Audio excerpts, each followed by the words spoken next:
very, very good discussion. We discussed a wide range of areas, and we're going to continue over lunch. And we're doing it within the context of our shared values, the fact that we share much more than a continent. We talked about national security and Canada's new national security policy, which makes it very clear that we're going to defend the northern half of North America, and we recognize our responsibility to those in the United States with whom we share the continent.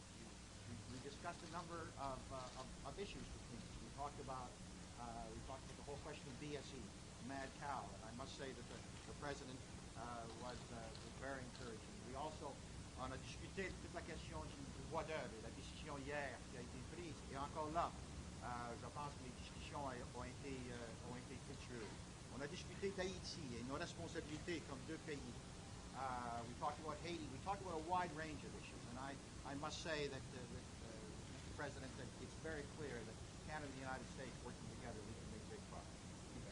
All right. 34 soldiers have died in Iraq this month, more than any other month. A year after you declared an end to major combat, are things getting worse in Iraq rather than better? Yeah, first, anytime you talk about somebody who died in Iraq or in Afghanistan,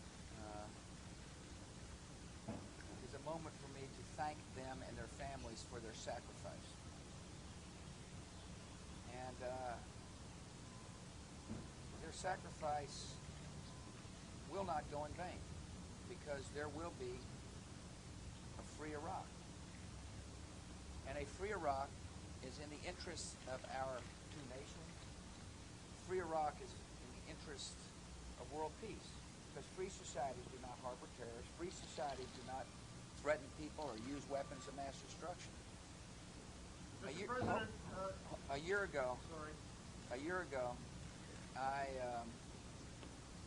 did get the speech from the carrier saying that we had achieved an important objective, that we had accomplished a mission, which was the removal of Saddam Hussein. And as a result, there are no longer torture chambers or rape rooms or mass graves in Iraq. As a result, a friend of terror has been removed and now sits in a jail. I also said on that carrier that day that there was still difficult work ahead. And we face tough times in Iraq, Prime Minister. We've had some tough times. We've had some tough fighting, because there are people who hate the idea of a free Iraq. They're trying to stop progress. And because they understand what freedom means to their terrorist ambitions. And so we're making progress, you bet. There's a strategy toward freedom. One of it, of course, is to continue to deal with those who are trying to stop the Iraqi people from realizing their ambitions for free society.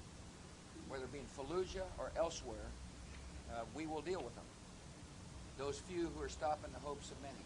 There's a political strategy. The Prime Minister and I will talk about that over lunch. Mr. Brahimi's mission of putting together an entity to which we will transfer sovereignty. Now, there is a strategy that will help us achieve the objective, which is a free and peaceful country in the heart of the Middle East that is desperate for freedom and democracy and peace. All right. Mr. President, you're a rancher.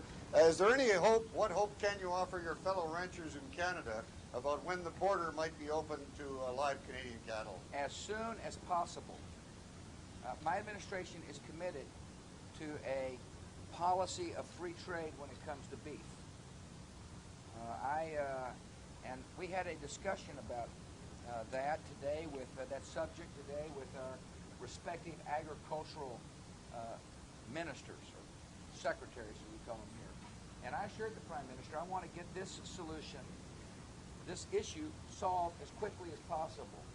And it's in our nation's interest that live beef be moving back and forth. It's also in our interest to make sure that we make decisions based upon sound science, which you fully understand.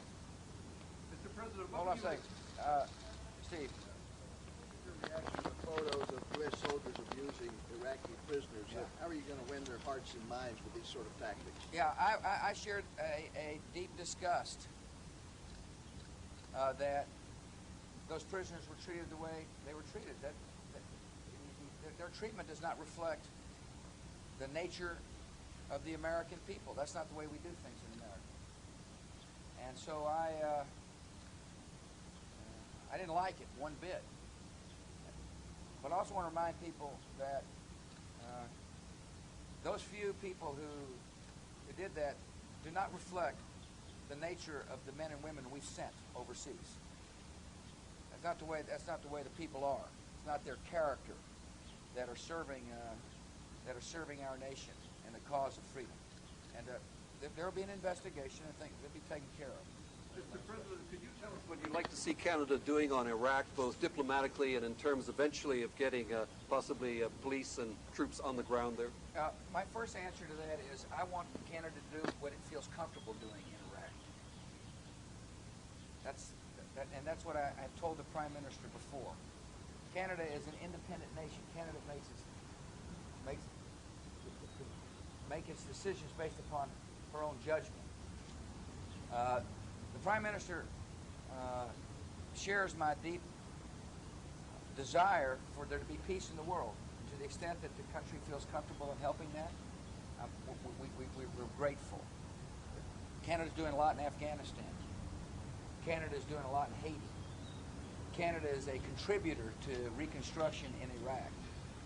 And I am grateful to be able to talk to a friend who shares the same goal, which is affecting behavior in a way that's based upon our values of human rights, human dignity, and freedom. And we've got no better partner in understanding the power of free societies. You know, there's a lot of people in the world who don't believe that that people whose skin color may not be the same as ours can be free, can self-govern. I reject that. I reject that strongly. I believe that people who practice the Muslim faith can self-govern. I believe that people whose skins aren't necessarily, are a different color than white can self-govern. And the Prime Minister, I don't want to put words in his mouth, but I think he shares that great sense of optimism and possibility. And it's good to have a friend who shares that with us. You'd like to have the First Ladies come on up? I got to say that I really do like sharing a press conference with you. You answer those questions perfectly. Thank you. Record that. Yeah, je pense que si vous me donnez 2 secondes, Monsieur le Président, if you give me just 2 seconds, I'm going to translate they want. Some of these guys understand French over here. Greg, that reporter right there. Raise your hand, Gregory. Yeah. Dans les deux cas, la première question sur la vache folle, le président a dit très clairement qu'il voulait que la frontière soit ouverte le plus vite possible, que ce soit basé sur la science, et c'est vraiment la position canadienne. Alors c'était très optimiste. Lors de nos discussions sur le bois d'œuvre, il est très optimiste aussi. Et sur la question d'Irak, ce qu'il a dit, c'est que ce que le Canada est en train de faire, que ce soit en Haïti, en Afghanistan, ou vraiment l'entraînement des policiers, c'est que le Canada assume ses responsabilités et c'est ça qu'on fait. Listen, thank you all. Come on up, Laura.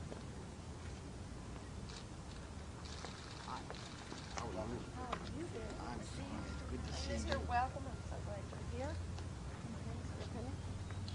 Thank you all. Will that trip be down to the ranch, Mr. President? For the party?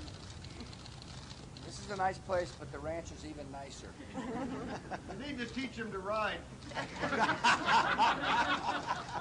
Take care, Craig. I'll invite him to the farm.